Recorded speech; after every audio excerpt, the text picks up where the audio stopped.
Eto ma'am, tignan mo muna to ha. Bago ko gamitin to sa gulay, idol, pwede kang mag-crush ng yelo. Ayan o.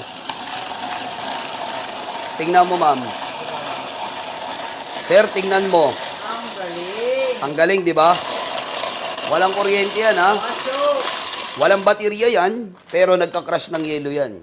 Sa summer, walang kuryente. Ayan o, hindi mo na isasaksak. Uy. Sample, gagawa ka ng pansit. Same blade. Gamitin mo to pang slice ng carrots para hindi mo na kailangan hiwain.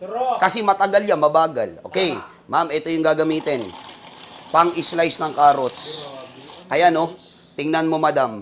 Para talagang magamit mo ma'am, lalo ngayong magbagong taon kung aabot sa ito ma'am, pag nagpansit ka, hindi ka na maghihiwa ng carrots. Maglomi ka, magsopas ka. Idol, ito yung gamitin mo ma'am.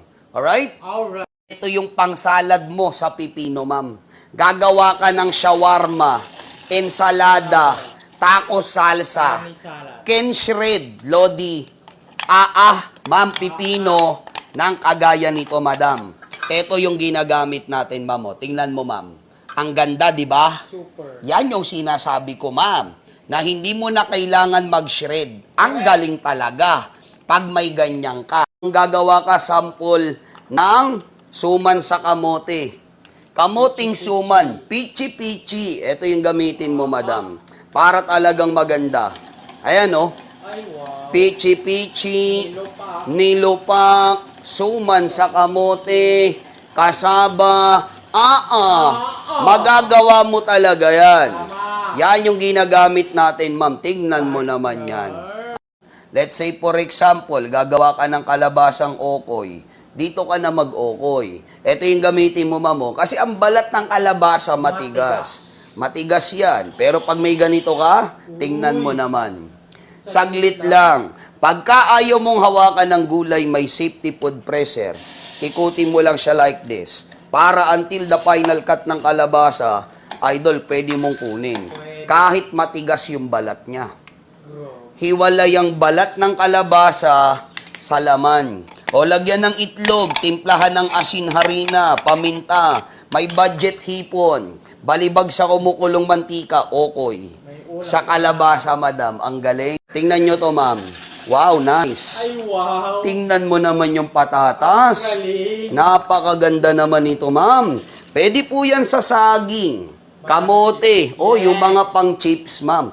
Imbis na chichirya, napakaganda ng performance. Oh, ganda ng sibuyas, kulay puti.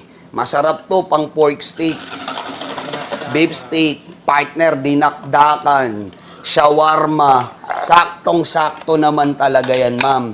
Ayan oh, hindi nyo na kailangan maghiwa. Sa convert ni Menyo. Pang toppings nyo po, pang ensalada, taco salsa. Sa pizza, mabisa din to eh. Di ba pang salad ninyo, idol, ang ganda ng hiwa sa sibuyas. Hindi nyo na kailangan mahirapan pa. Lalo na kung aabot sa inyo, ma'am, sa bagong taon. Naku, ang ganda nito, ma'am. Eto, very good. Every time you shred papaya for you to make atsara, gumamit ka ng smart drum.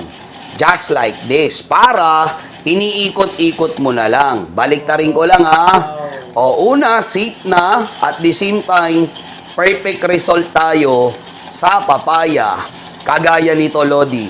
Yan yung ginagamit natin, madam. Look at this. Wow.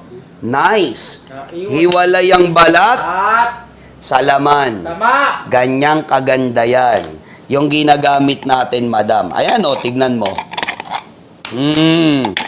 Ganda, di ba? For example, maghihiwa kayo ng pipino. Kasi pag pipino, idol, hinihiwa mo ng bilog-bilog pa kutsilyo.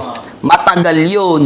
O parang ganito, di ba? Pag magkikinilaw ka, labanos, mabagal yan, ma'am. Ang gawin mo, ma'am, ilagay mo yung pipino mo dito, tapos ikutin mo lang. Look at this. Wow, nice. Nakita mo ba yun, ma'am? Tapos. Baka pumikit ka, hindi mo talaga nakita. Tingnan mo naman. Pipino salad, pipino kinilaw. Ayan yung pinakamaganda para sa inyo, ma'am.